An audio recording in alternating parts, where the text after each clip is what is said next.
Que a graça e a paz do nosso Senhor Jesus Cristo estejam com todos.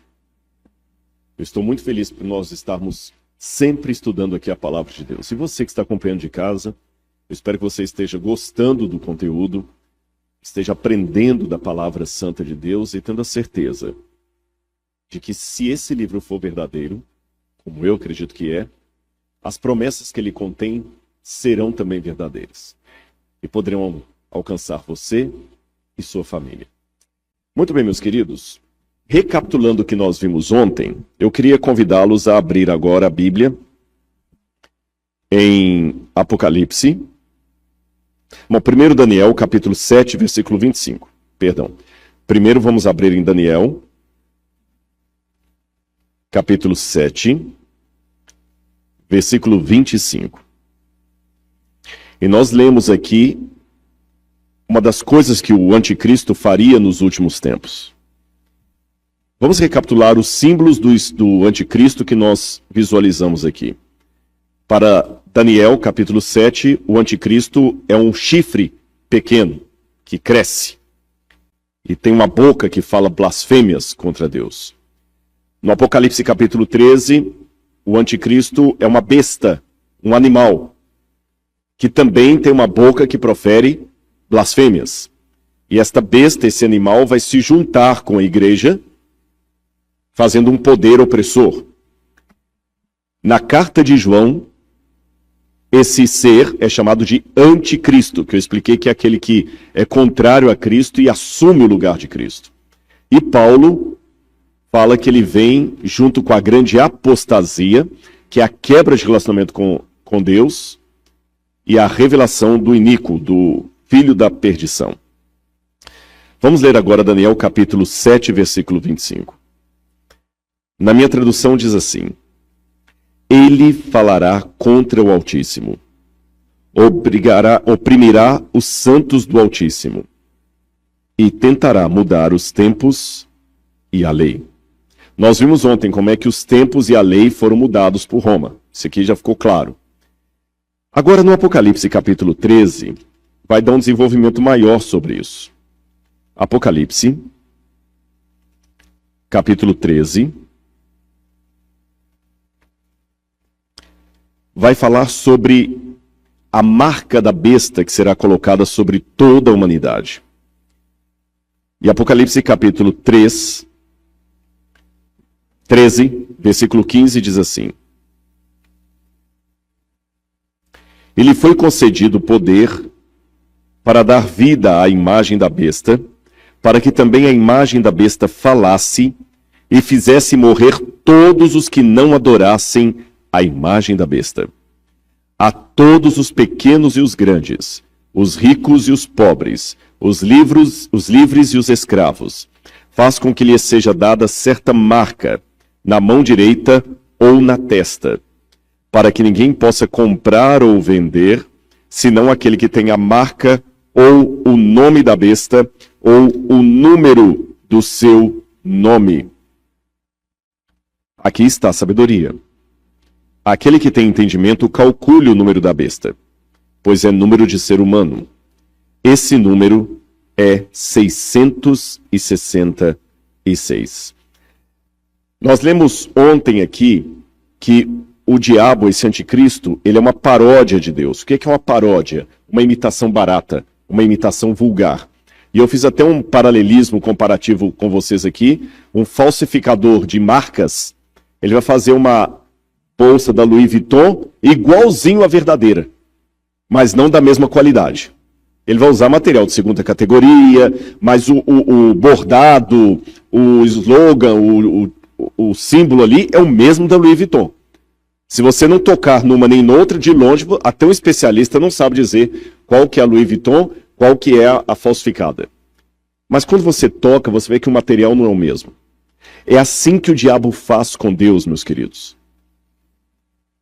Ele imita a Deus, mas não a qualidade de Deus. E isso ele faz no Apocalipse várias vezes. Por exemplo, eu fiz menção ontem, mas eu quero ler hoje com os irmãos. Olhem aqui Apocalipse, capítulo 6, quando fala, capítulo 5, melhor dizendo, quando fala do cordeiro no trono de Deus, diz assim, Apocalipse capítulo 5, versículo 6. Então vi, no meio do trono de Deus, é claro, e dos 4 seres viventes, e entre os anciãos, em pé, um cordeiro que parecia que tinha sido morto. Ele tinha 7 chifres, bem como 7 olhos, que são 7 Espíritos de Deus. Agora vejam bem, o cordeiro parecia que tinha sido morto. Esfrazo é o verbo grego, para entender que ele foi degolado. O que João viu literalmente é como se fosse um cordeiro com a jugular aqui aberta, mas ele está vivo. Aí quando você vai para Apocalipse capítulo 13, que vai falar da besta, Apocalipse capítulo 13, versículo 3, a besta também tinha 7 cabeças. O cordeiro tinha 7 chifres, a besta tinha 7 cabeças. E uma das cabeças da besta parecia ter sido golpeada de morte, mas essa ferida mortal fora curada. Um cordeiro que está degolado, mas vivo, parece que a ferida foi curada, uma ferida de morte. Uma besta também que foi degolada, mas está viva. O cordeiro se assenta no trono de Deus o Pai. A besta se assenta no trono do dragão. Deus o Pai dá o poder para o cordeiro. O dragão dá o poder para a besta. Perceberam? O cordeiro tem os 7 olhos, que são 7 Espíritos de Deus que estão nele. A besta recebe o fôlego de vida que faz com que a sua imagem fale. Outra coisa mais. Vamos a Apocalipse capítulo 7. Apocalipse capítulo 7, versículo 2. Vi outro anjo que subia do nascente do sol, tendo um selo do Deus vivo. Ele gritou em alta voz aos 4 anjos, aqueles aos quais tinha recebido poder para causar dano à terra, dizendo: não danifiquem nem a terra, nem o mar, nem as árvores, até marcarmos com um selo a testa dos servos do nosso Deus. E no capítulo 13 nós vimos que a besta também marca a testa e a mão dos que vão receber a sua marca e o número do seu nome. Perceberam as ligações? Eu poderia passar várias outras aqui, mas os irmãos estão notando como é que sempre o inimigo no Apocalipse, ele imita a Deus. Ele imita a Deus. Agora, se ele imita a Deus, ele faz uma paródia até da ordem de Deus. E eu fiz menção ontem que no Antigo Testamento nós lemos 2 passagens, uma do Êxodo, outra do Deuteronômio, onde Deus mandou que os judeus tivessem um resumo da lei colocado por frontal entre os olhos, isto é, na testa, o tefilim, e também na mão, que eu falei que hoje os judeus até amarram na mão esquerda.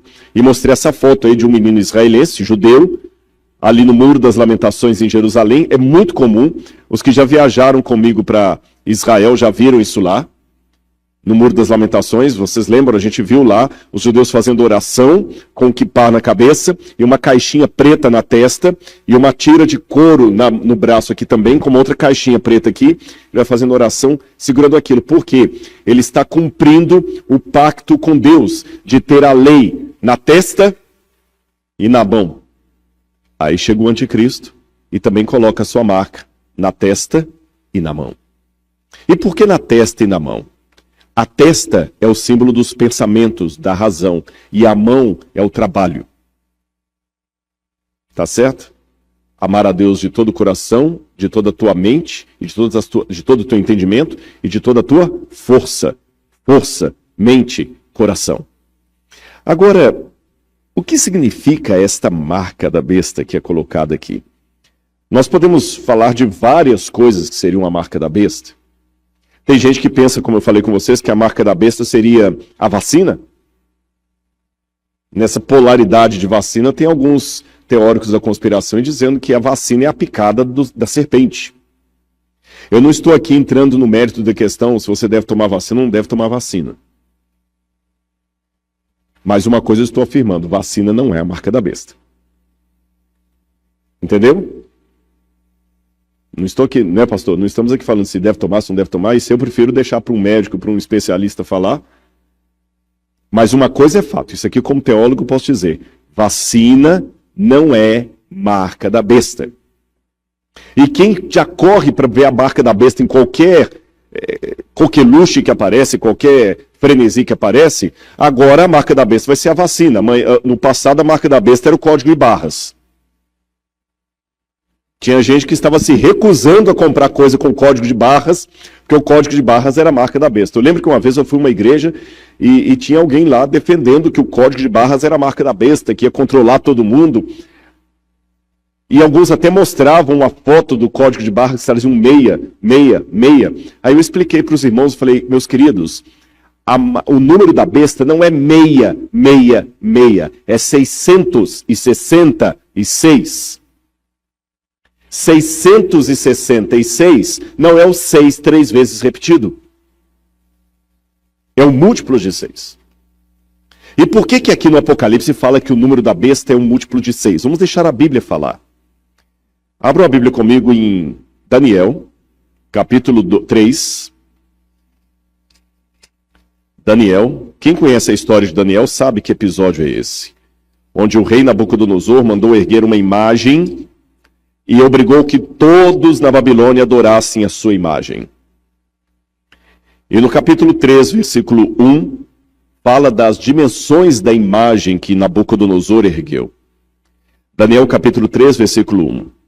O rei Nabucodonosor fez uma imagem de ouro que tinha 27 metros de altura e 2,70 metros de largura. Deixa eu explicar para os irmãos uma coisa aqui. Existem dois tipos de tradução na Bíblia. No sábado à tarde vamos falar um pouquinho sobre traduções da Bíblia. Existem traduções que são dinâmicas e traduções que são literais. E não é uma questão de falar qual está certa, qual está errada. Não dá para definir isso. Eu vou dar um exemplo, os irmãos vão entender. Quando você fala assim, I'm mad about my flat. Se eu falo isso nos Estados Unidos, tem um sentido. Se eu falo isso na Inglaterra, tem outro sentido. I'm mad about my flat. Estou ficando louco por causa do meu apartamentozinho ali, meu cantinho. Se você fala isso na Inglaterra, eu estou ficando doido por causa da agulha que eu vou tomar. Perceberam a diferença? Mesmo no português do Brasil para o português de Portugal, tem diferença. Tem diferença. Por exemplo, isto é giro. No Brasil, giro é isso aqui. Em Portugal, giro, very nice. Então, até do inglês britânico para o inglês americano tem diferença. Até do português brasileiro para o português lusitano tem diferença. Concordam comigo? Então, na Bíblia também tem expressões que às vezes o autor não sabe, o tradutor fica na dúvida como é que ele traduz. Por exemplo, se eu estou pensando em inglês e eu ouço alguém falando em inglês, it's rain dogs and cats. Se eu traduzir literalmente ao pé da letra, como eu tenho que traduzir? Está chovendo cães e gatos. Essa é uma tradução literal. Mas se eu quiser adaptar, vou falar, está chovendo muito. Aí vem alguém e fala o seguinte, está errada essa tradução. No original em inglês não tem a palavra muito, tem a palavra cães e gatos. Está errado traduzir está chovendo muito? Não. Essa é uma tradução dinâmica. Eu peguei o sentido da frase em inglês e já adaptei para o português. Uma tradução literal é aquela que pega palavra por palavra. Então, no original aramaico aqui de Daniel, não está 27 metros por 2,70 metros. Aqui nos Estados Unidos vocês usam muito pounds, milhas, yards, feet. E às vezes a gente tem que traduzir. Eu estava conversando com Josias. Eu estava conversando com ele, ele estava fazendo várias perguntas em inglês ali, e eu não lembro mais qual, ele perguntou da temperatura do deserto. Eu só sei falar em Celsius. Eu não sei falar em Fahrenheit. E ele não entende em Celsius, ele entende em Fahrenheit. Então eu tive que pensar em Celsius e para o celular aqui, e o pastor me ajudou a traduzir para Fahrenheit. Então se eu disser para vocês que no deserto tem uma temperatura de 40 graus, aí você vai traduzir para o inglês, você pode colocar 40 degree, ou você pode já adaptar para Fahrenheit e falar 100 degree. Mas eu não falei 100. Eu falei 40. Ficou claro isso para vocês? Então aqui apenas o tradutor fez uma adaptação, mas no original aramaico, o tamanho da estátua de Nabucodonosor é 60 côvados por 6. E esse número tem uma importância. Porque na Babilônia, a base da matemática da Babilônia era o número 6. Desde a época da Suméria, da Mesopotâmia ali, depois da Suméria veio o Elamita, os babilônios e tudo mais. Sabe como é que eles contavam? Eles não contavam como a gente, 1, 2, 3, 4, eles contavam assim, olha, 6, 12, 18. 24, 30, você entendeu? Eles iam fazer sempre múltiplos de 6. E cada parte do dedo aqui era um conjunto de 6. Então você computar a coisa e fazer isso. Dá tanto. E eles sempre falavam em múltiplos de 6. E o 6 era um número sagrado na Babilônia. Era o número do panteão dos deuses da Babilônia. Era o número mágico de Marduk. Para os judeus, o 6 é o número da imperfeição. É o número incompleto. É o número humano, porque Deus criou o ser humano no 6º dia. Entenderam a questão do 6 para os babilônios? Sim ou não? Aí é por isso que no Apocalipse, o número da besta é o múltiplo de 6. 666. E a história do Apocalipse, como está narrada aqui a profecia, lembra muito Daniel capítulo 3, quando Nabucodonosor ergueu ali a imagem. Alguns acham que esse número da besta significa Kizar Neron, é uma referência ao imperador Nero. Mas eu não acredito nisto. Em primeiro lugar, porque quem criou essa forma de estudar a profecia de maneira pretérita, a profecia é apenas um cumprimento no passado, foi um homem chamado Francisco Ribeira, que era um sacerdote católico, numa época em que os protestantes reconheciam a falha da igreja na Idade Média. Então, para poder tirar essa sombra da igreja, Francisco Ribeira criou um método de estudo do Apocalipse que a gente chama de preterismo. Ele fala o seguinte: o Apocalipse não tem nada a ver com o futuro. Ele se cumpriu todo no tempo de João. Então, a besta do Apocalipse é Nero, que perseguiu a igreja cristã. Mas isso foi apenas uma maneira de tirar a sombra da igreja. Eu não acredito que o Apocalipse possa se referir ao passado, porque Jesus falou para o Apocalipse assim, para João assim, abra comigo o Apocalipse capítulo 1. Apocalipse, capítulo 1, versículo 1. Revelação de Jesus Cristo, a qual Deus lhe deu, para mostrar aos seus servos as coisas que em breve devem acontecer. No original grego está assim, as coisas que em breve devem começar a acontecer. E ele, enviando por meio do seu anjo, deu a conhecer ao seu servo João, a qual atestou a palavra de Deus e o testemunho de Jesus Cristo quanto a tudo que viu. Bem-aventurado aquele que lê, e bem-aventurados aqueles que ouvem as palavras da profecia e guardam as coisas nelas escritas, porque o tempo está próximo. Então ele fala de um tempo que está próximo. Agora vejam o verso 19. Escreve, pois, as coisas que você viu, as que são e as que hão de acontecer depois destas. Então a profecia não poderia estar falando de coisas do passado, porque ela está anunciando coisas que viriam a acontecer. A profecia também não pode falar de coisas que só vão acontecer no fim dos tempos, porque ele já fala de coisas que já estavam acontecendo. Então, um método contínuo. Ficou claro para os irmãos até aí? Bom, se não é Nero César, o que seria esse 666? Havia uma técnica chamada gematria, em que as pessoas às vezes ocultavam um nome, e ao invés de falar o nome, falavam o número desse nome. Porque no passado não havia esse numeral como nós usamos. As letras valiam por nome, por número. Hoje, quando você faz o 6, o 2, o 1, quem inventou esses símbolos foram os árabes. Por isso que nós chamamos de número arábico. Foram os árabes que inventaram. Mas antes dos árabes inventarem o 1, o 2, o 3, o 4 e assim por diante, os números eram representados por letras, então ficava muito fácil. E de acordo com Irineu de Lyon, o autor da igreja cristã do segundo século, que foi evangelizado por Policarpo, que foi evangelizado por João, então ele conheceu o apóstolo João, conheceu alguém próximo do apóstolo João.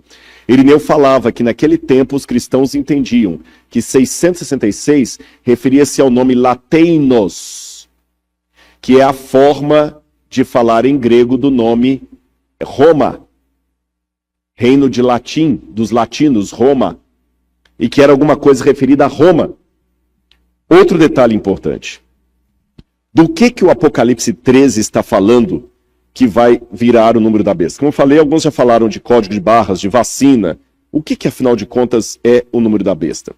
Prestem atenção no capítulo 13 do Apocalipse.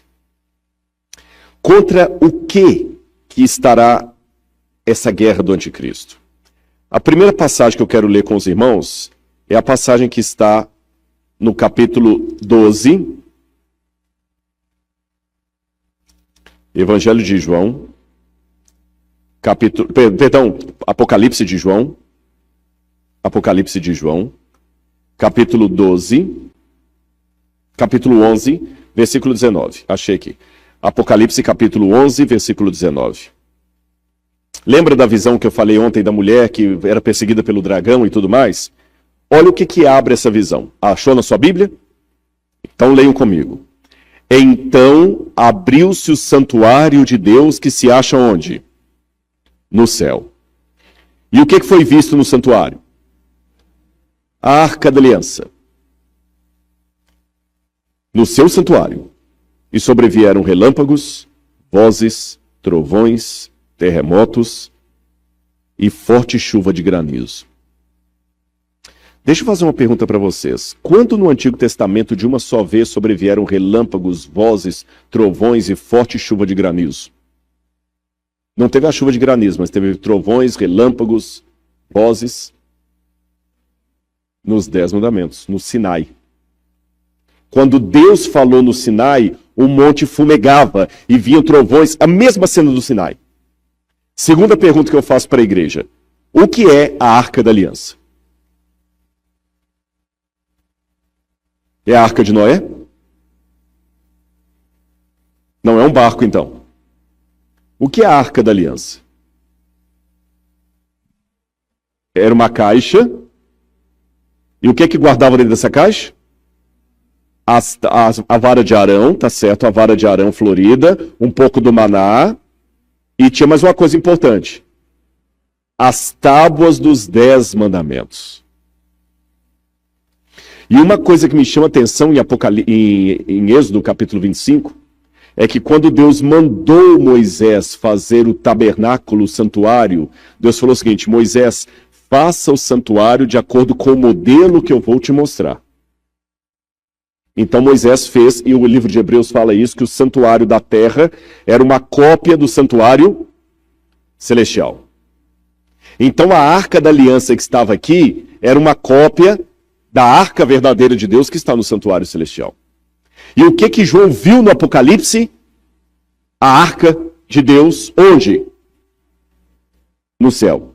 Agora eu faço uma pergunta para os irmãos. Muitos ensinam que a lei de Deus caducou na cruz. Que Paulo diz que a lei foi abolida. Se a lei caducou, o que foi que João viu aqui? João está lá no finalzinho. Será que ele viu a lei? Ou ele não viu a lei? Porque ele fala que eu vi a Arca da Aliança no céu. E logo depois que João vê a Arca da Aliança no céu, ele vê o dragão perseguindo a mulher. Depois que ele vê o dragão perseguindo a mulher, olha o capítulo 12, verso 17. O dragão ficou irado contra a mulher e foi travar guerra com o restante da descendência dela, ou seja, os que guardam os mandamentos de Deus e o testemunho de Jesus. Os que guardam os mandamentos de Deus e o testemunho de Jesus. Aí me chama a atenção que quando essa besta levanta, tudo o que ela faz é para atacar um dos mandamentos de Deus. Antes de falar dessa maneira aqui, deixe-me apenas alertar os irmãos de uma coisa. O Apocalipse, olha que curioso isso aqui. É um contraste que os teólogos até observam no Apocalipse, um paradoxo, melhor dizendo. Você sabia que o Apocalipse, de todos os livros do Novo Testamento, é o que faz mais referência ao Antigo, é o Apocalipse? De todos os 27 livros do Novo Testamento, o que faz mais referência ao Antigo é o Apocalipse. Mais do que os Evangelhos, o Apocalipse é o que cita o Antigo Testamento mais do que os Evangelhos, mais do que os livros, as cartas de Paulo, mais do que o Evangelho de João, mais do que o livro de Atos. O livro que faz mais referências ao Antigo Testamento é o Apocalipse. Agora, sabe o que é curioso? Aí que vem o contraste. No Apocalipse não existe nenhuma citação direta do Antigo Testamento. Todas as alusões que o Apocalipse faz ao Antigo Testamento são alusões indiretas. Eu tenho uma hipótese da razão disso. Sabem qual é? Onde o Apocalipse foi escrito? Na ilha de Patmos. João estava preso. Condições completamente precárias. Ele não tinha uma biblioteca ali. Peraí, deixa eu ver aqui. Eu quero citar Isaías 4,16. Deixa eu pegar aqui o rolo de Isaías 4,16. Pega para mim Jeremias lá que eu quero comparar as duas. Não era assim. Mas olha a memória de João, abrilhantada pelo Espírito Santo, que deu capacidade para... Talvez até, eu vou surpreender os irmãos com o que eu vou dizer, talvez nem foi João que escreveu o Apocalipse, sabia disso? Como assim, Rodrigo? É porque naquele tempo, muitas pessoas que não sabiam ler ou escrever, ou mesmo que soubessem ler ou escrever, não podiam escrever todo dia, então perdia a prática. Então você usava um escriba para anotar as coisas para você. E a tradição apostólica diz que quem escreveu o Apocalipse foi um secretário de João chamado Prócoros, que estava com ele na ilha de Patmos. E é interessante que quando você compara o grego do Apocalipse com o grego do Evangelho de João, é completamente diferente. Entenderam? Completamente diferente. Então é como se, assim, a diferença, por exemplo, entre o meu inglês e o inglês de vocês, que está todos os dias aqui. O inglês de vocês está muito mais aperfeiçoado do que o meu. Vocês estão todos os dias falando inglês, ouvindo inglês, conversando em inglês, lendo em inglês e tudo mais. O meu, se eu for agora fazer um sermão em inglês, eu tenho que treinar primeiro. Não vem tão automático assim. É a mesma coisa, a pessoa podia saber ler e escrever, mas não está escrevendo todo dia. Então João talvez usou ali um escriba, mas esse escriba anotava o que João dizia.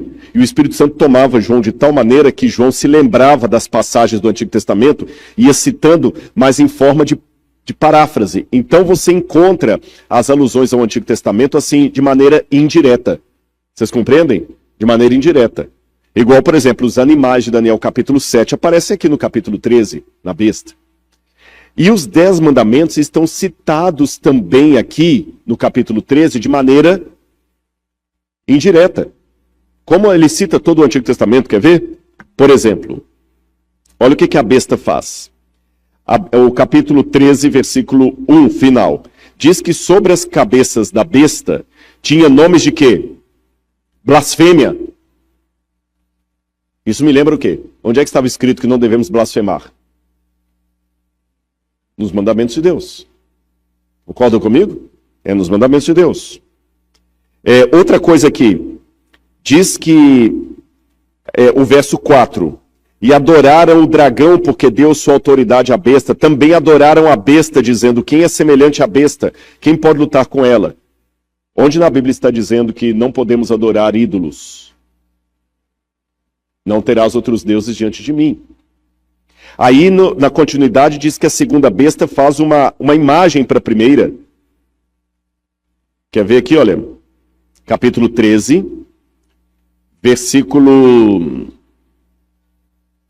capítulo 13, versículo 14. Seduz aqueles que habitam sobre a terra por causa dos sinais que lhe foi permitido realizar diante da besta, dizendo aos que habitam sobre a terra que façam o quê? Uma imagem. Não farás para ti imagem e escultura. Onde é que está isso? Os 10 mandamentos. Vocês estão vendo aqui todos os detalhes dos 10 mandamentos? Manda matar, manda blasfemar, manda adorar uma imagem, cobiça o lugar de Cristo, tudo isso aqui. Agora, olha que curioso esse bloco profético. Ele começa com uma visão dos mandamentos no céu, dos 10 mandamentos na Arca da Aliança. Aí vem o dragão perseguindo a mulher. Os fiéis da mulher são chamados de aqueles que guardam os mandamentos de Deus e a fé em Jesus. Logo depois, vem a besta fazendo um monte de coisas que contraria a vontade de Deus. E aí, aqueles que vencem a besta são descritos no capítulo 14. No capítulo 14, versículo 6. Diz assim: Vi outro anjo voando pelo meio do céu, tendo um evangelho eterno para pregar aos que habitam na terra, e a cada nação, tribo, língua e povo, dizendo: temam a Deus e deem glória a Ele, porque é chegada a hora em que Ele vai julgar. E adorem aquele que fez o céu, a terra, o mar e as fontes das águas. Em que lugar do Antigo Testamento fala que Deus fez o céu, a terra, o mar e as fontes das águas? Em 2 lugares. Gênesis capítulo 1 e 2 e Êxodo capítulo 20. O Salmo também faz referência. Mas direto assim, o céu, a terra, o mar e Êxodo capítulo 20.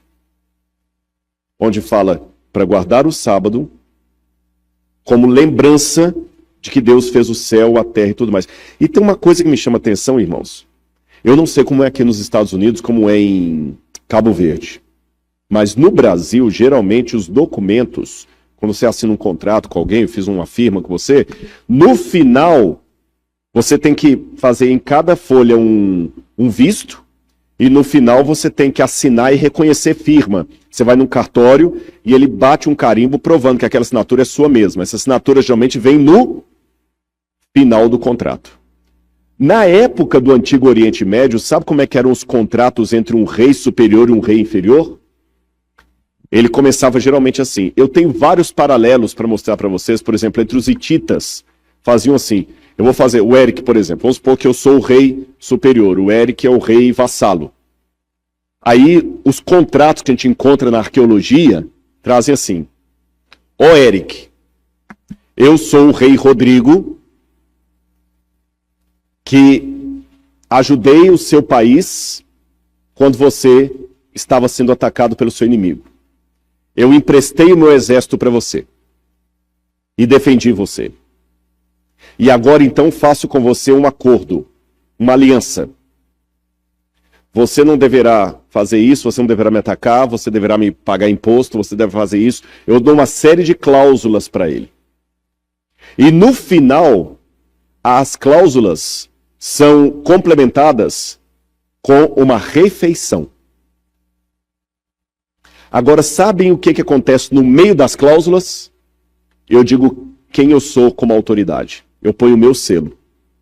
Pena que eu esqueci de trazer essa foto para vocês, senão eu vou mostrar. Eu mostro amanhã a foto de um tablete com inscrição cuneiforme, e no meio está o selo. Aí no meio das cláusulas eu digo assim, porque eu, Eric, sou o rei todo-poderoso de Boston. Aquele que tem poder sobre todas essas terras e a maior riqueza de todos esses lugares. Quando eu digo assim para ele, aí depois eu continuo dando mais regras. E no final, a refeição. Vamos recapitular? No início, na introdução, eu digo para ele o que eu fiz. por ele, correto? Aí começam as cláusulas. Na metade das cláusulas, eu digo quem eu sou, o poder que eu tenho para poder fazer aquele contrato. Coloco mais cláusulas e no final uma refeição para fechar aquela aliança. Todo mundo entendeu como é que funcionava? É assim que estão os 10 mandamentos. Os 10 mandamentos começam justamente assim.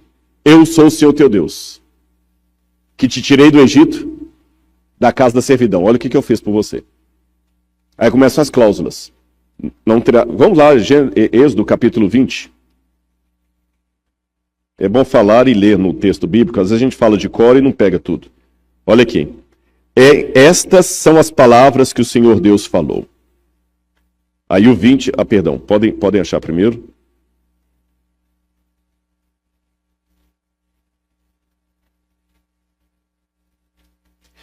Então, capítulo 20, versículo 1. Então o Senhor falou todas essas palavras. Eu sou o Senhor teu Deus, que o tirei da terra do Egito, da casa da servidão. Não está igual eu falei no contrato hitita? Olha o que eu fiz por você. Aí agora vem as regras. Não tem outros deuses diante de mim, não faço para você imagem, escultura, nem semelhança alguma. Verso 5, não adore essa imagem. Verso 6, faça misericórdia e mil gerações dos que me amam e guardam os mandamentos. Verso 7, não toma o nome do Senhor teu Deus em vão. Isso aqui é interessante também, porque nesses contratos, eu esqueci de mencionar, sempre tem assim, faça isso, e se você não fizer, tal coisa vai te acontecer. Sabe, e aqui também tem assim, né? Porque eu faço misericórdia, etc. Aí quando chega no verso 8, lembra-te do dia do sábado para o santificar. 6 dias trabalharás, farás toda a tua obra, mas o 7º dia é o sábado do Senhor teu Deus. Não farás nenhum trabalho. Aí no verso 11,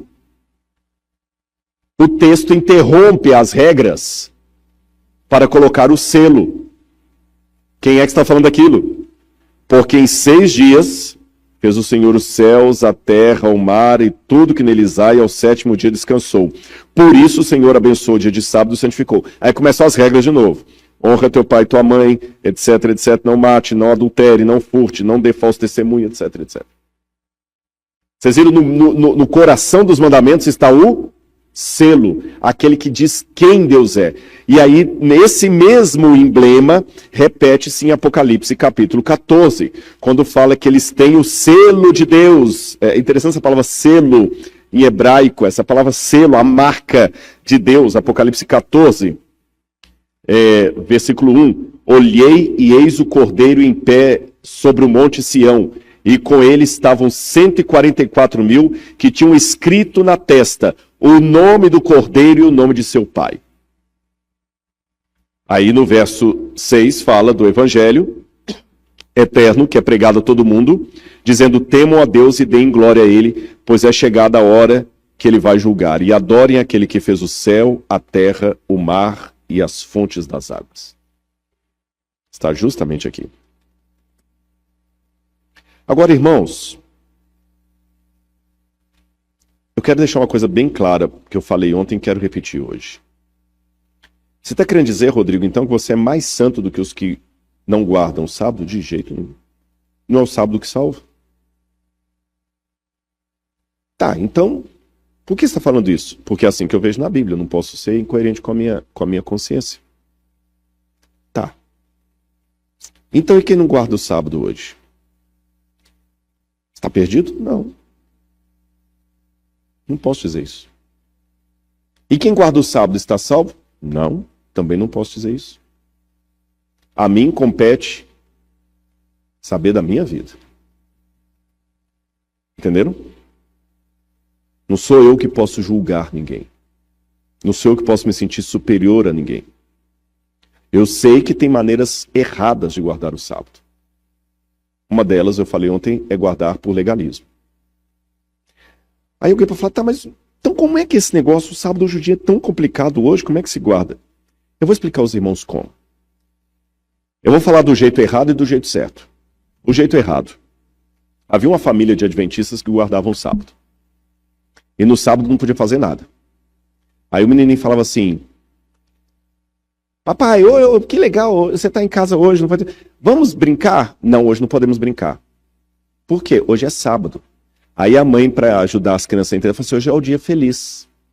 Hoje é o dia feliz? Ah. Pai, sobe comigo na árvore. Então não pode, porque hoje é sábado, hoje é o dia feliz. Ah, tá. Pai, então vem pra cá ficar... Não pode, porque hoje é o dia feliz. Papai tem que ficar na igreja o dia inteiro. Aí quando dava 2 horas da tarde, me falava assim, pai, falta muito pra acabar o dia feliz? Entenderam a questão? Essa forma de guardar o sábado apenas na base do não pode, não pode, não pode, não pode, não pode, é a maneira judaica.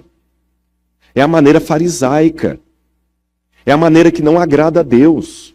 Quem estava no sermão, acho que de domingo, eu expliquei uma coisa que aconteceu com os judeus depois do cativeiro da Babilônia. A lei de Deus antes do cativeiro da Babilônia era algo para proteger o povo de Israel. Mas quando eles saíram do cativeiro da Babilônia, eles ficaram com tanto medo de voltar para lá que eles falaram o seguinte: a lei não é uma cerca que nos protege, é algo que precisa ser protegido. Entenderam a diferença? É igual aquele pai que luta tanto para comprar o carro e quando compra o carro fica com ele guardado na garagem porque tem medo de colocar na rua, alguém riscar e tudo mais. O carro tá lá, mas o carro não pode ir com a família. Não, não vou levar meu carro para lá, não vou sujar meu carro na lama, não vou arriscar meu carro. Não vou lá porque lá não tem lugar de estacionar o carro. Pai, vamos passear, vou estrear o carro. Não vamos ficar em casa. Por que não? Porque lá não tem lugar de estacionar, não vou botar o carro. Aí a família fica com saudade quando eles andavam de ônibus. Aí não é o cara que tem o carro, é o carro que tem a pessoa. Sabe aquele negócio, você não sabe se é o cachorro que abana a cauda ou a cauda que abana o cachorro? Os judeus fizeram isso, eles pegaram os mandamentos de Deus e colocaram uma cerca em torno dos mandamentos. Aí, por exemplo, começaram a raciocinar. Tá, no sábado não pode fazer nada. E se eu quebrar um galho de árvore no sábado? Eu tô como é que fala quando você está podando? Então coloca aí um acréscimo. No sábado ninguém deve subir em árvore. E se a mulher estiver olhando no espelho no sábado e vir um cabelo branco e querer arrancar? Ela está fazendo cabelo no sábado, então não pode. Mulher não pode. Isso tudo está na lei judaica, na Mishnah, você tem tudo isso lá na Mishnah. Não pode, mulher não pode olhar no sábado no espelho. Se você tiver com a coisa na mão direita e ela cair, você só pode pegar com a mão esquerda. Não pode andar mais do que uma milha sabática. Um monte de regras. E eu amo Israel. Mas isso não significa que eu concorde com tudo em Israel. No Shabat, por exemplo, lá o elevador vai parando de andar e andar porque o judeu não pode apertar o botão no sábado. Não pode acionar o interruptor da energia. Não pode atender celular. Não pode um monte de coisa. Com todo o respeito que eu tenho pelo povo judeu, mas essa é a maneira que Jesus criticou, falou o seguinte: vocês são hipócritas. Se um boi de vocês cair no sábado no buraco, vocês não tiram? E eu não posso curar essa filha de Abraão? Jesus passou lá no lugar onde estava o trigo, lá, colheu umas espigas. Não pode, é sábado. Davi não entrou lá e não comeu dos pães, por que eu não posso comer? Eu sou o Senhor do sábado. Então, quando Jesus falou assim, eu sou o Senhor do sábado, ele não quer dizer assim, menosprezando, quer dizer, desculpa, eu sou o dono do sábado. O dono aqui sou eu. Igual uma vez eu vi um vídeo desse aí de uma rádio lá em Belo Horizonte, lá que um deputado era dono da rádio, o radialista chamou o opositor dele para a rádio lá, para dar uma entrevista. Ele entrou, falou assim, não, fulano de tal não vai falar aqui hoje não. Ei, peraí, desculpa, eu tô no meu programa aqui, você não pode entrar. Por que eu não posso? A rádio é minha. Eu sou o dono da rádio. Eu tenho que pedir licença para entrar na minha rádio? Então quando ele falou o seguinte, eu sou o dono do sábado, eu sou o Senhor do sábado. Eu sou Deus. Esta é a maneira errada. Outra maneira errada de guardar o sábado é ser exclusivamente adventista no 7º dia. Eu não confunda adventista do 7º dia com adventista no 7º dia. Porque a minha vida é a única doutrina adventista que muita gente está lendo lá fora. A primeira doutrina adventista que muita gente vai ler lá fora é a vida do adventista que trabalha com ele. Entenderam? Me sentir superior. Não é por aí. Agora, qual seria uma maneira que eu considero correta de guardar o sábado? Eu vou dizer aos irmãos qual. Quantos aqui são casados? Muito bem. Eu não vou colocar ninguém em trouble Mas eu espero que você se lembre da data de aniversário do seu casamento. Tem alguns que falam assim. Sabe aquela chargezinha? Eu já vi, tem caso de Lene aqui, viu? Eu vi uma vez uma chargezinha, uma assim, amor, você mudou a senha do Wi-Fi? Mudei, querido. Qual que é? A data do nosso aniversário de casamento. Só mostra o cara parado assim. Vai perguntar qual é?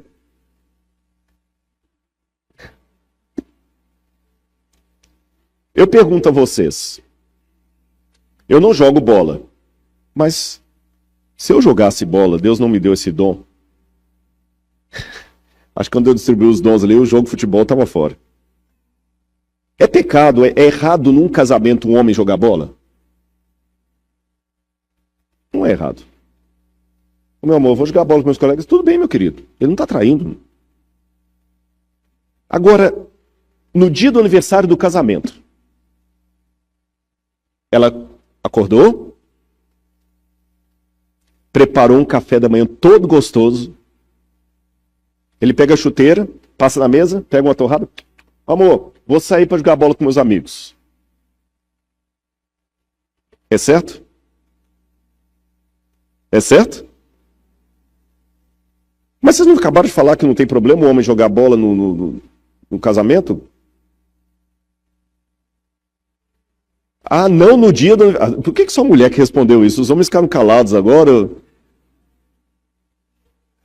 Vocês estão então me dizendo que tem coisas que não é que elas em si são erradas, mas para aquele dia não são apropriadas. Só isso. Mas deixa eu continuar na minha reflexão aqui. O dia do aniversário do casamento só tem sentido numa única e exclusiva condição. Qual é? Se você vive bem com a sua esposa 364 dias do ano. Se você está feliz no seu casamento, se você está amando a sua esposa, se sentindo amado por ela, se você está bem com ela 364 dias do ano, quando chega no dia do aniversário de casamento, você comemora o quê? É o aniversário em si? O que você comemora no dia do aniversário de casamento? Os outros dias que você viveu? Porque se você não vive bem com ela, no dia do aniversário de casamento não tem o que comemorar. Perdão, não tem o que comemorar. Entenderam onde é que eu estou querendo chegar? O aniversário, a comemoração, não tem sentido nela mesma, mas no que acontece fora dela. O sábado só tem sentido se eu andar com Jesus domingo, segunda, terça, quarta, quinta e sexta. Aí quando chega no sábado, eu comemoro os outros dias que eu andei com Jesus. Mas se o sábado é o dia religioso, ele é um fim em si mesmo, aí perde a graça. Então, de certa forma, todos os dias são dias de Deus, não é só o sábado. Como o dia do casamento são todos os dias do ano. Não é isso? Quais são os dias do casamento? Todos, mas tem um que é especial. É o da comemoração. Todos os dias são de Deus, mas tem um que é especial. É o dia que você diz para o mundo que você tem um Criador. E esse assunto da criação é tão sério, irmãos. Hoje eu não vou entrar nesse mérito aqui por causa do tempo. Eu teria que dar um outro estudo sobre isso. A cronologia da profecia mostra que tudo isso iria durar até o século XVIII, quando a ferida mortal seria dada sobre o papado. E em 1798, 1776 é a independência americana. 1798, o general Berthier prendeu o Papa a mando de Napoleão. E aí o mundo começou a ser despertado para o estudo da Bíblia. Foi a partir daí que as sociedades bíblicas começaram a cruzar o mundo, os missionários começaram a ser enviados, e foi a partir daí que começou o revivamento do estudo de Daniel e Apocalipse. Em todo o mundo. Em todo o mundo. Agora, o mais curioso que foi justamente no século XVIII que começam também os movimentos contrários a Deus, século XVIII e XIX. Aí que começam os primeiros que vão desembocar em Charles Darwin, em 1850, falando que, na verdade, nós não temos criador, nós somos frutos da evolução das espécies. Foi justamente no século XIX que vem Karl Marx pregando o materialismo dialético que não tem julgamento divino, que o paraíso é aqui, a sociologia, Emile Durkheim, a utopia possível, o paraíso é aqui. Lembra que o diabo sempre faz o paralelo? Ficou claro para os irmãos até aqui onde é que eu estou querendo dizer? E a Bíblia mostra isso, irmãos, está aqui no Apocalipse. Todo elemento que eu vejo aqui aponta bem claro para a adoração. O grande problema no dia que a besta colocar a sua imagem é quem que eu adoro, o anticristo ou a Cristo. É isto. Agora, me chama a atenção também no Apocalipse que essa besta é um poder mundial.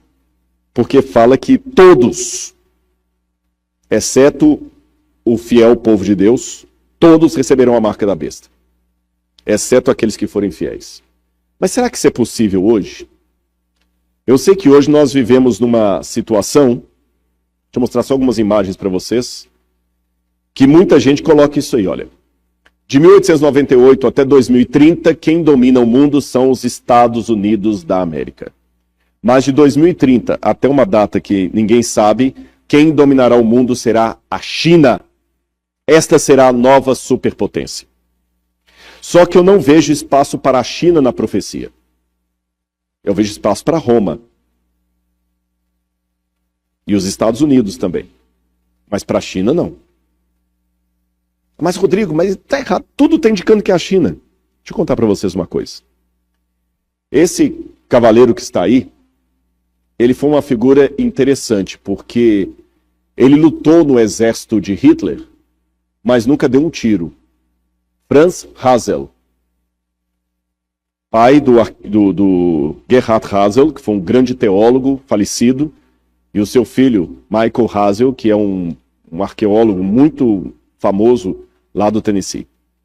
Franz Hazel era um homem cristão, e ele não aceitava matar. Ele passou a guerra toda com um revólver de madeira na cintura e não deu um tiro. E quando ele estava no fronte, veja que ele está com o uniforme nazista. Quando ele estava no fronte, ali, ele arriscou falar para o superior dele que Hitler não dominaria o mundo. Ele falou, eu não sei porque eu não mando te fuzilar, você não dá um tiro, eu não vou matar em nome de Hitler. E olha que ele está com o uniforme nazista. Eu não vou matar em nome de Hitler. Hitler vai dominar o mundo, a Alemanha é a superpotência, ele não é. E o comandante perguntou para ele, por que não é Hitler a próxima superpotência? Por que não é a Alemanha? Ele falou, porque eu conheço a Bíblia, a profecia de Daniel diz que não será a Alemanha. Aí ali embaixo, não sei se dá para vocês verem, tem uma fotografia de uma coisa bem velhinha.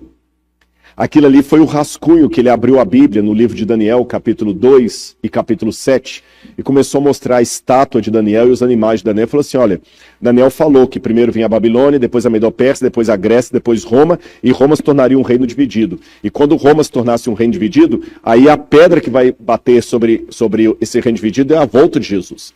Então não tem espaço para a Alemanha aqui. A Alemanha é apenas uma das divisões do Império Romano.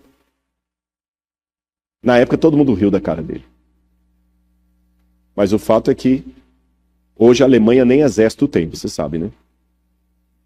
Nem exército a Alemanha pode ter. Não é a superpotência do mundo. Quando eu comecei a estudar essas profecias, irmãos, eu fui com a cara e a coragem. Eu não era nem batizado na igreja, eu tinha 12 anos de idade.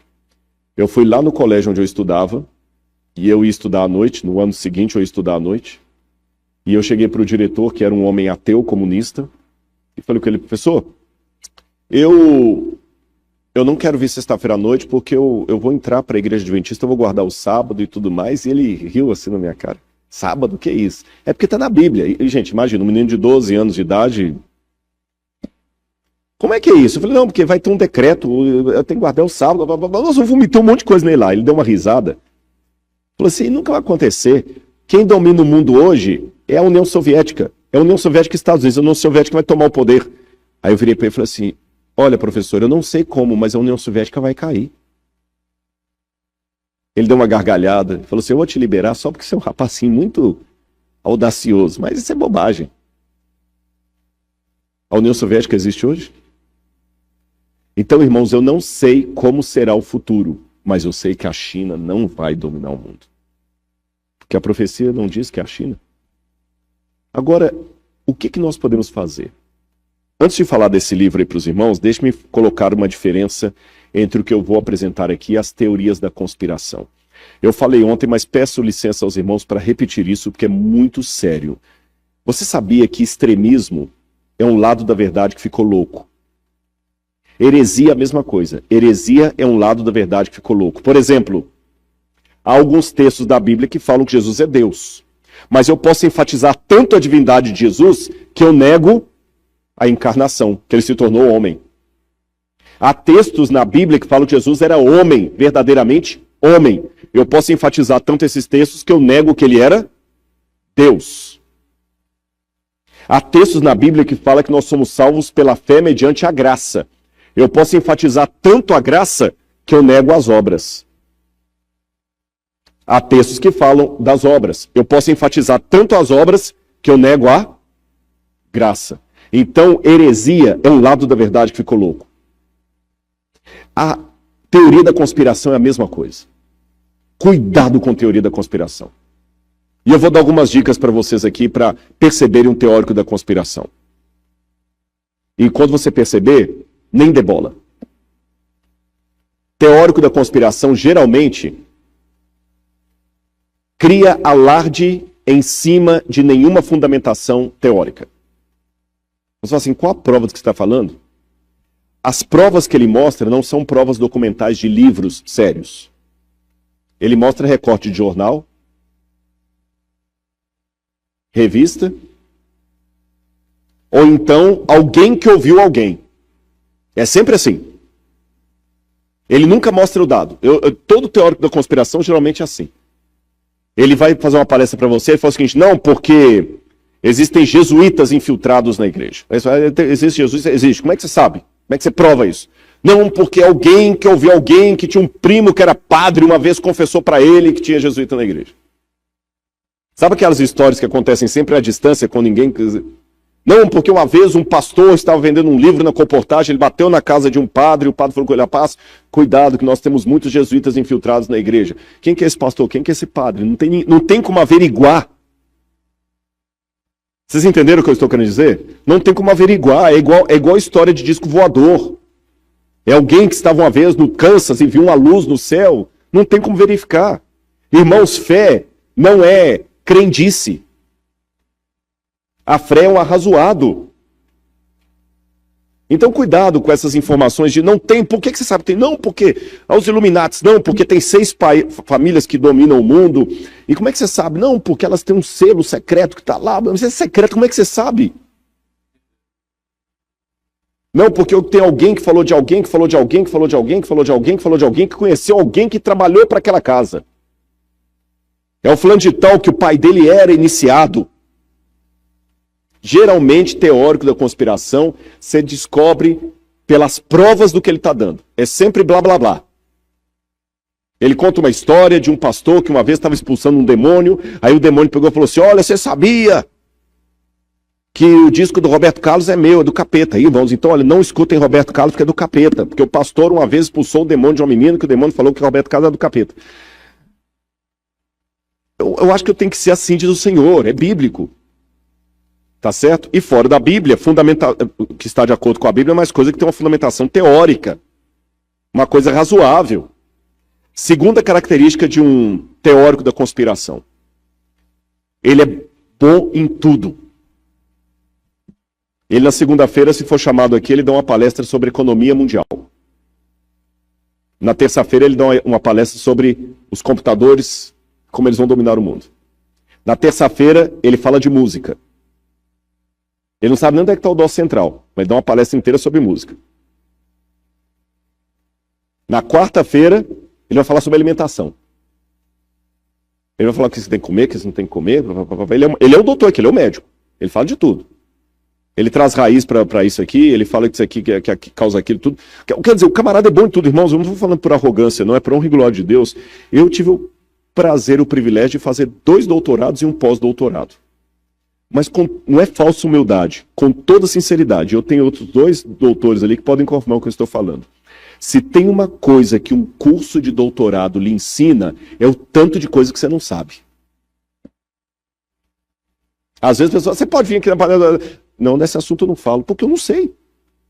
Eu nunca vou falar sobre música, viu, pastor Ronaldo? Eu posso dar minha opinião sobre música numa conversa trivial, eu posso dar minha opinião sobre música, ou posso, eventualmente, numa palestra, dar um exemplo de alguma coisa que dialogue com outra área. Isso eu posso fazer. Como eu pedi licença aqui para falar da psicologia, da medicina, isso tudo bem, é uma licença poética que você usa, que não tem nenhum problema. Eu posso falar o seguinte, olha, por exemplo, a medicina, um médico não pode saber o que a pessoa tem sem um diagnóstico. Eu posso falar isso, eu não preciso ser médico para falar isso. Isso tudo bem, é uma ilustração. Mas jamais esperem que eu venha aqui à frente dar uma palestra sobre o câncer. Ainda mais com um médico sentado ali, não vou falar isso. Uma palestra sobre saúde pública. Não vou falar sobre isso. Eu posso até dialogar com um teórico, que eles também estudam. Eu posso até dialogar alguma coisa sobre a música. Eu tenho um sermão meu que eu conto a história daquele hino Quão Grande És Tu. Isso tudo bem. Mas eu nunca vou dar uma palestra sobre música. Os efeitos da música sobre o cérebro. Não é minha área. Mas geralmente o teórico da conspiração, ele é doutor em tudo. E é sempre coisa sensacionalista. Ele sempre está dizendo algo que os especialistas não dizem, só ele que sabe. Ele sabe os efeitos da música, ele sabe tudo sobre alimentação, ele sabe tudo sobre lar e família, ele sabe tudo sobre profecia. Olha, eu posso fechar o seminário de teologia, mandar embora todos os professores, botar só ele para dar aula, que dá aula de tudo. Ele sabe tudo sobre maçonaria, ele sabe tudo sobre Illuminati, ele sabe tudo sobre tudo. Aí eu penso que não. Vocês entenderam o que eu quis dizer com a questão do doutorado? Vocês sabem, o doutorado te mostra, você não sabe nada disso aqui, então fica na sua. E a última questão sobre o teórico da conspiração. Ele causa um fervor que não dura muito tempo. Daqui a pouquinho o pessoal desanima. Sabe aquela parábola do Pedro e o lobo? O menino descia gritando, ó o lobo, ó o lobo, ó o lobo. Todo mundo assustava. E não era nada. Até o dia que ele desceu gritando, é o lobo, é o lobo, é o lobo. E era mesmo, e ninguém deu bola, e o lobo fez o estrago. Então, meus irmãos, cuidado com os teóricos da conspiração. Quando alguém fala alguma coisa, fala assim, qual livro que está dizendo isso? Onde é que está aí na Bíblia? Onde é que está isso nos livros que você está lendo? Tá bom? Peçam as fontes. Por isso que eu estou colocando as fontes. Esse livro aí, agora que eu fiz esse preâmbulo, eu posso contar para vocês desse livro aí. The Key of This Blood, de Malachi Martin. Malachi Martin foi um jesuíta, e ele não só foi jesuíta, mas ele foi vatinólogo, um especialista em política do Vaticano. Tá certo? Ele era um especialista em política do Vaticano, e ele trabalhou dentro aí da Santa Sé. E ele escreveu esse livro, The Key of This Blood, que inclusive é um livro publicado pela Doubleday, que é uma editora que tem como principal cliente a Igreja Católica. Não é um livro contra a Igreja Católica. É um livro a favor. Um livro que recebeu os parabéns do Papa e de um monte de gente lá. E nesse livro, The Key of This Blood, ele conta que um dos segredos de Fátima, sabe que Fátima apareceu em Portugal, Maria apareceu em Portugal, na cidade de Fátima, então tem os 3 segredos que deu para os 3 pastorzinhos ali, pastorinhos. E a Lúcia, que era a única que estava viva, ela recebeu, e ela falou para o Papa. E o Karol Wojtyła, esses dias eu pedi a alguém que fala polonês para me corrigir a pronúncia, Karol Wojtyła, que era o nome do Papa, ele sofreu muito na mão do comunismo na época da Polônia. Ele foi bispo de Cracóvia. Ele já tinha um trauma do comunismo. E quando ele soube que um dos segredos de Fátima seria o fim do comunismo, ele assumiu seu pontificado dando uma mensagem. Eu vou reformar a igreja e vou acabar com o opositor da igreja, que é o comunismo.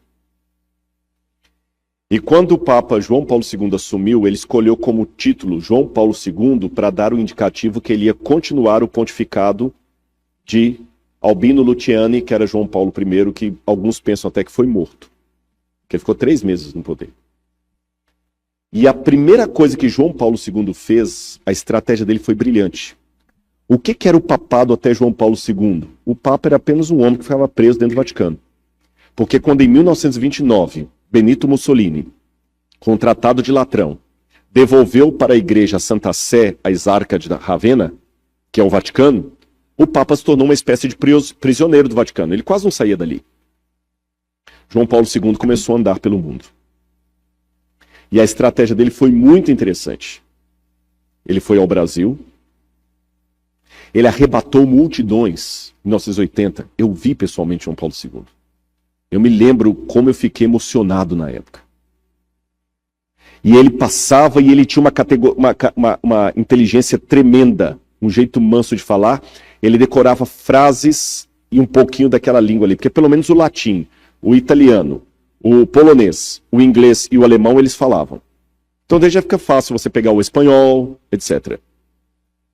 Aí ele pegava algumas frases e, dispensando o tradutor, lia a homilia dele na língua local. E ele foi para o Brasil, o maior país católico do mundo. E ele falava: "O Papa não vos esquecerá jamais." A juventude entrou em êxtase. E ele já começou dando sinais de um grande líder. Quando ele desceu no aeroporto, estenderam o tapete vermelho, ele saiu do tapete vermelho, tirou o solidel da cabeça e beijou o chão. Sinal de humildade. A juventude E assim ele começou a percorrer a América Latina. Depois Medellín. Depois para onde que ele veio? O maior país protestante do mundo. E quando ele esteve aqui, os ginásios lotaram de jovens americanos, clamando pelo Papa. Chegaram até a falar assim: o Papa é pop. Até teve uma música no Brasil com esse título, Papa é pop. Automaticamente, Ronald Reagan não podia ignorar um líder como aquele. O chamou à Casa Branca. Da Casa Branca, esse livro é dessa grossura. Conta tudo isso. Eles já saíram com a estratégia costurada ali de como iriam acabar com a União Soviética. Costuraram nos bastidores da história para que Mikhail Gorbachev, um católico fervoroso, assumisse a presidência da União Soviética. E Mikhail Gorbachev, costurando com Ronald Reagan e João Paulo II, proclamou a perestroika e a glasnost. Em pouco tempo, caiu a União Soviética, depois o Muro de Berlim, e não existe mais a União Soviética. E os Estados Unidos, até então, viviam à sombra da Guerra Fria, com medo do que o mundo podia acabar. Os que viveram antes disso lembram. E nem um tiro foi dado por ninguém, e nem os repórteres acompanharam.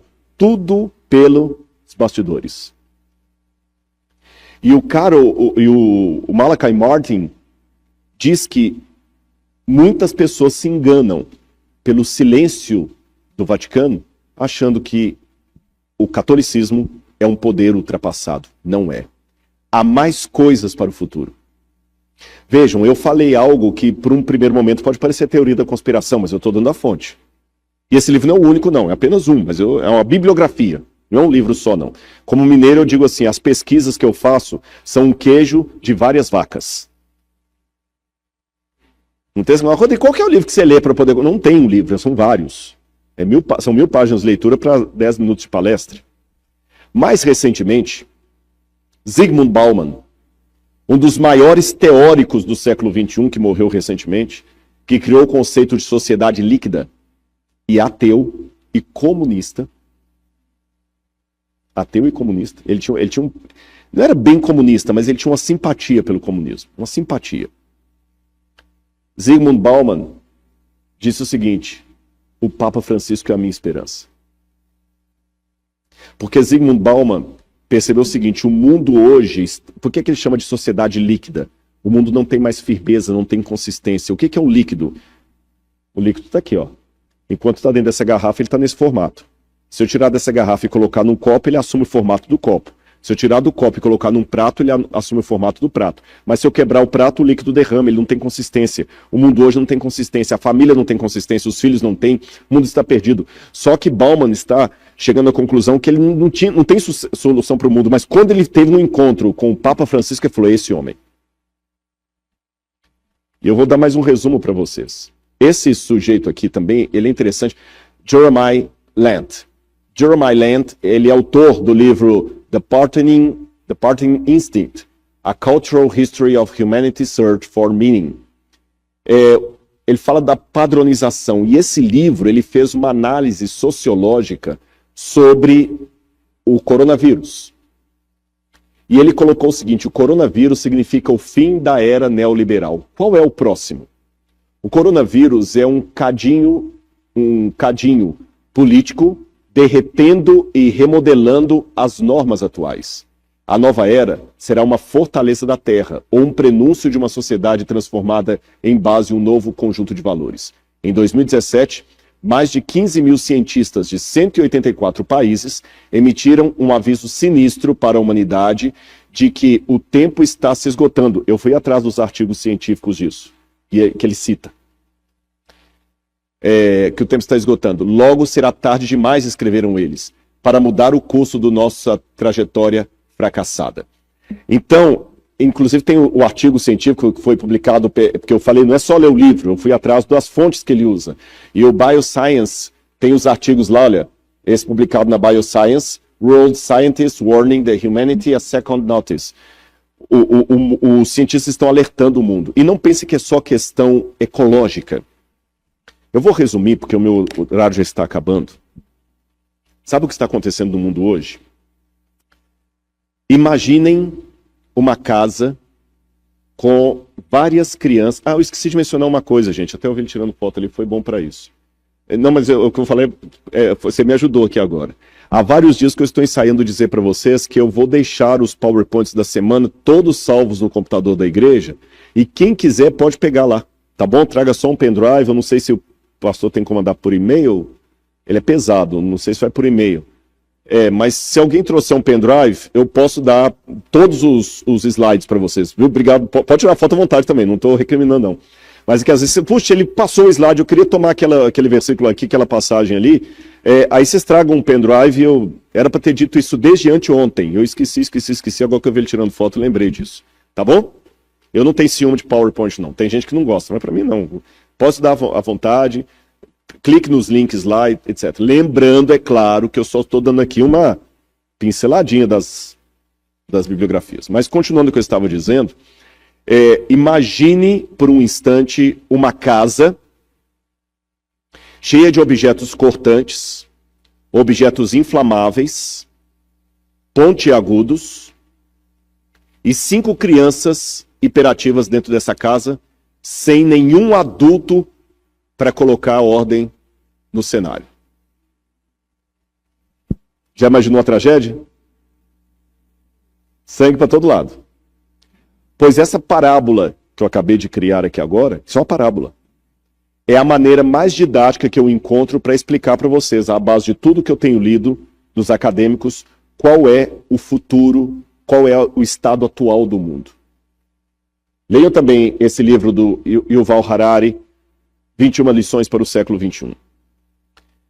Esse livro, A Estrada para o Futuro, do Bill Gates, que é mais antigo, e outros mais que eu poderia citar aqui. Eu vou dizer para vocês qual o significado das crianças hiperativas numa casa com objetos cortantes, pontiagudos e inflamáveis. A primeira criança imperativa que está... E lembrem, crianças que estão numa casa sozinhas sem nenhum adulto, nenhum pai para botar moral. É um perigo, não é? Primeira criança imperativa do mundo. Internet. Quem controla? Ninguém. E a pior ameaça para o seu filho pode estar no quarto dele, no computador ou no celular. Lembra da baleia azul? Ensinando as crianças a suicidar? Na internet você pode colocar de pedofilia a armas nucleares. Você pode ensinar na internet. Isso que eu não estou entrando na Deep Web. A Deep Web é pior ainda. A Deep Web é como se fosse o basement da internet, onde os hackers conseguem entrar para se reunir e ali eles fazem de tudo. De tudo. E cada dia que passa você sabe que o seu destino está sendo controlado por algoritmos de internet. Eu recomendo vocês, eu não coloquei a imagem ali, que assistam também o documentário O Dilema das Redes. Em português é O Dilema das Redes. Eu não sei como está em inglês. Se alguém conseguir achar o nome em inglês aí, eu posso passar em inglês. Em português é O Dilema das Redes. Vou dar um exemplo para você. Você já entrou em alguma página que fala assim, você tem que clicar assim, I'm not a robot. Aí você clica ali. Qual que é o nome em inglês? The Social Dilemma. The Social Dilemma. Aí você clica lá, eu não sou robô.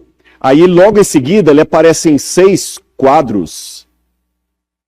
E fala assim, aponte os quadrinhos que tem um semáforo. Sabe por que você faz aquilo? A inteligência artificial está sendo elaborada e ela está em evolução. Você está treinando a inteligência artificial para reconhecer de maneira mais rápida elementos, cada vez de maneira mais sofisticada. Então, quando você está conversando sobre cachorro com seu colega, e quando você abre o celular, começa a aparecer um monte de propaganda de ração para cachorro, não é coincidência. Os algoritmos conseguem até sugerir o que você deve escolher e até prever a sua escolha. Quem controla a internet? Um hacker pode acabar com a bolsa de valores. Hoje fala-se muito do cyber security, mas eu queria falar do terrorista, cyberterrorismo, terrorista cibernético. Primeira criança, internet. Quem controla? Ninguém. Segunda criança, ecologia. Eu sei que se eu entrar no mérito aqui, a Amazônia é do Brasil ou não é do Brasil, isso dá uma polêmica. Mas o fato é o seguinte, se a Amazônia pegar fogo, o mundo inteiro passa aperto. Se os Estados Unidos não diminuírem a emissão dos gases, as calotas vão derreter. As calotas vão derreter. Quem controla tráfico?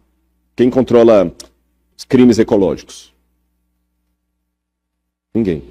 É uma criança imperativa. Terceira criança hiperativa. Tráfico de drogas e de armas. Quem controla isso em nível mundial? Ninguém.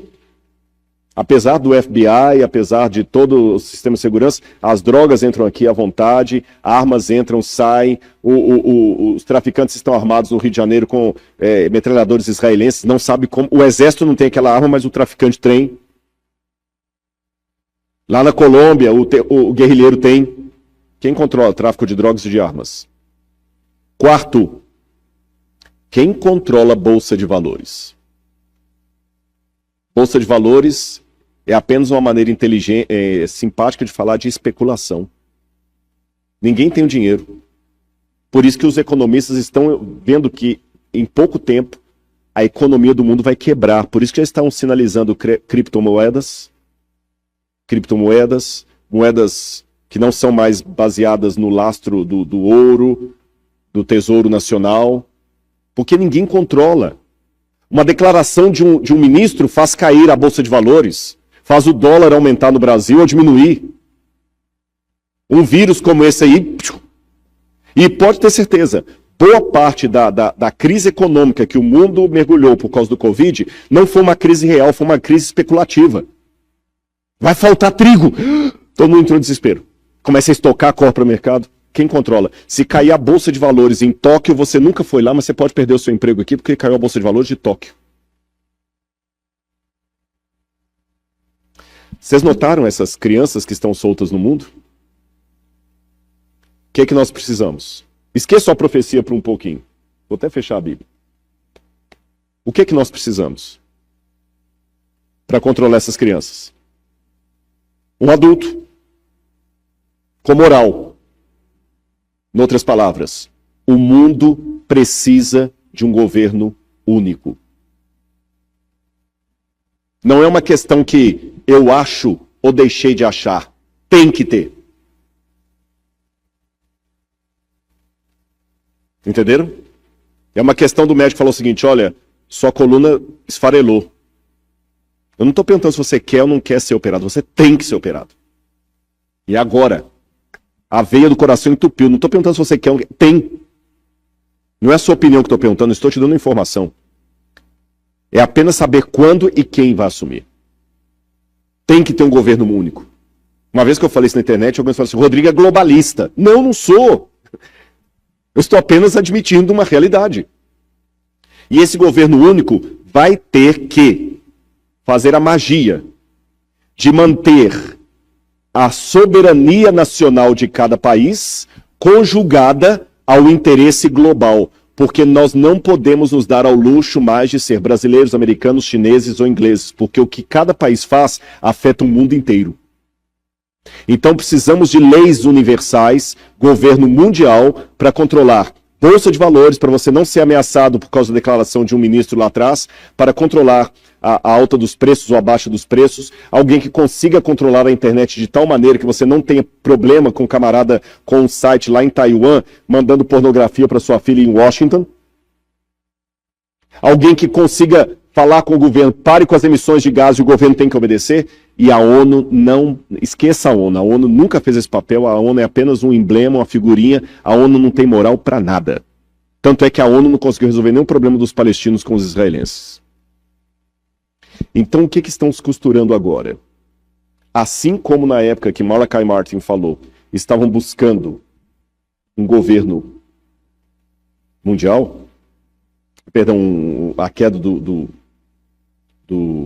comunismo, agora também, enquanto eu estou falando, reuniões estão sendo feitas. Eu não sei quais, porque se eu soubesse quais, eu teria que ter uma fundamentação, senão eu caio na teoria da conspiração. Eu sei que coisas estão acontecendo. Quais, eu não posso prever os detalhes. Mas tudo está acompanhando para um governo único. E o que me chama a atenção no Apocalipse, que eu termino, é que o anticristo, diferente dos outros governos, esse será um governo mundial. Que vai controlar tudo. Minha dica para você. Quando você vir que esse governo está mundial, ligue o pisca-alerta. Se houver uma lei que, por exemplo, ninguém pode abrir nada no domingo, eu não vejo problema, não abro. Na Bíblia não tem nada me obrigando a abrir no domingo. Agora, quando alguma lei, seja ela qual for, se interpuser entre um mandamento de Deus e a decisão do governo, posso lhe dar um conselho de irmão? Desobedeça. Questão de vacina, não tem nada na Bíblia que me obrigue a vacinar ou não vacinar. Então, cada um tem. O pastor falou um dia num vídeo que deu uma polêmica, e é isso, né? Olha, você tem o direito de não contaminar, a gente tem o direito de não querer ser contaminado. É uma questão de consciência. Aí eu prefiro não vacinar, eu não quero, estou com medo, eu não sei como é que é esse negócio aí, não vou vacinar meu filho. Vou vacinar meu filho sim, eu confio no que estão falando. Não tem nada na Bíblia que esclareça, pode ou não pode. Vocês estão entendendo o que eu quero dizer? Mas a Bíblia tem claro que eu não posso adorar outros deuses diante de Deus. Se o governo emplacar, agora a religião nova é essa, cuidado. Fique com os olhos abertos. Mas lembre de uma coisa, você só vai ter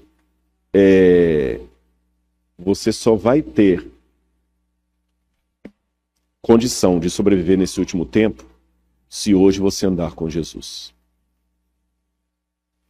E com relação às pessoas que nem sabem disso aqui que o Rodrigo está falando. Bom, Jesus falou que ele tem ovelhas que não são desse aprisco. E Apocalipse, capítulo 18, tem uma promessa. Apocalipse, capítulo 18. Depois dessas coisas, vi descer do céu outro anjo que tinha grande autoridade. A terra se iluminou com sua glória. Então exclamou com potente voz, dizendo: Caiu, caiu a grande Babilônia. Ela se tornou morada de demônios, refúgio de toda espécie de espírito imundo e esconderijo de todo tipo de ave imunda e detestável.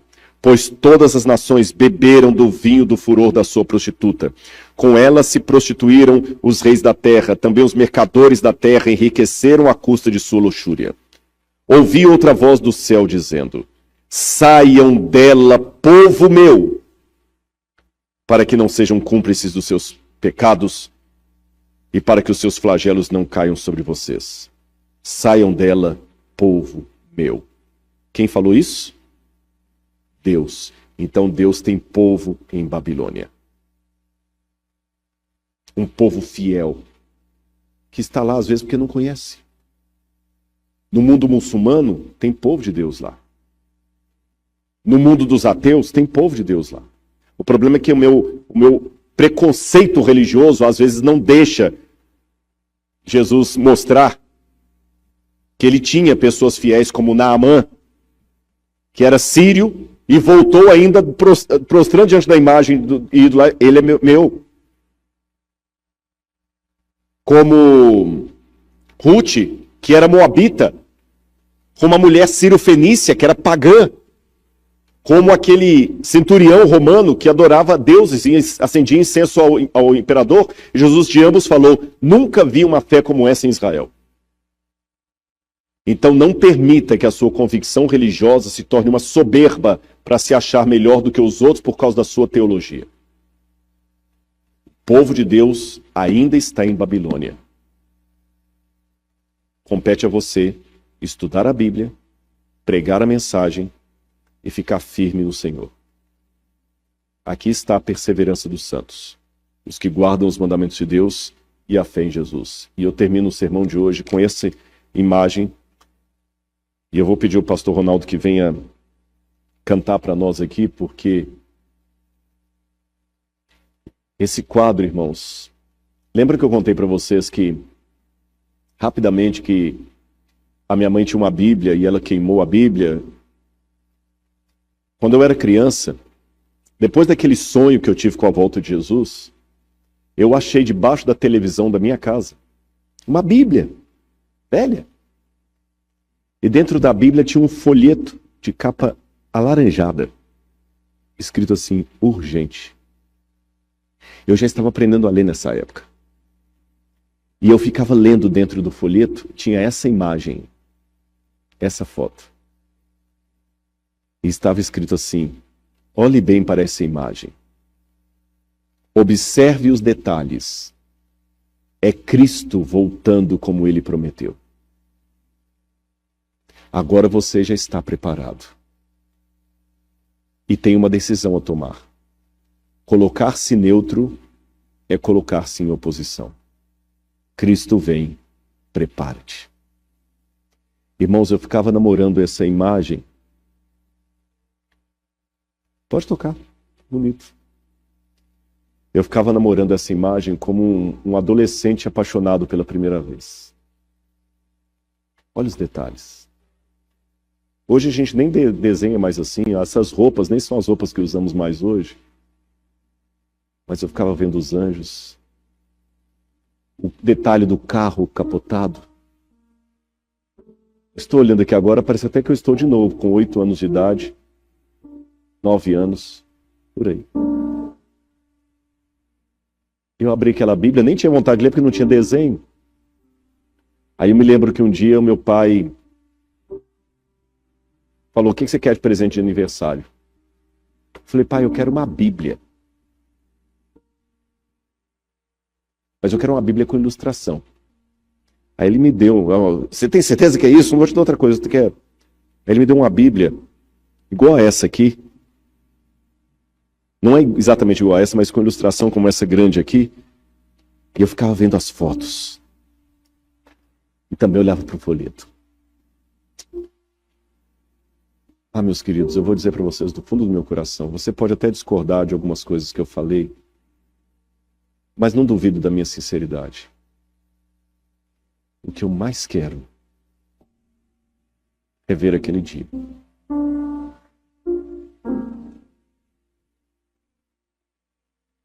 Eu peço a Ele, Senhor, se eu tiver enganado em alguma coisa, perdoa-me, porque eu estou fazendo com muito amor por Ti. Se eu estiver certo, usa-me com Teu Espírito. Mas como eu quero ver aquele dia? Eu quero ver Jesus voltando. E eu quero ver você ali comigo. Não dá nem para imaginar como vai ser. Mas eu quero falar, Senhor, eu estou aqui. Eu cheguei. Faça essa decisão na sua vida hoje também. Porque aquele menininho de 9 anos virou um pregador. Eu não sei quanto tempo ainda vou esperar. Eu não sei quanto tempo. Eu calculo. Tudo está preparado. Eu vou falar mais sobre isso amanhã e sábado. Que entre 10 anos é o suficiente para montar tudo isso que eu falei com vocês. Vocês viram 2030 lá? Mas eu também não posso bater o martelo. Senão eu vou estar dando data para a volta de Jesus. Mas eu só sei que eu quero que Ele venha logo. Porque eu amo Jesus. E amo meus irmãos. Não importa o que você está passando. Não importa a dor. Eu posso não saber qual é o seu dilema. Mas acredita em mim. Fica firme com Ele, é isso que basta. Não deixe nada, nem ninguém, tirar você do caminho de Deus. Eu quero ir para o céu com você. E eu estou sendo muito sincero. Com todos vocês. Em nome de Jesus. Amém.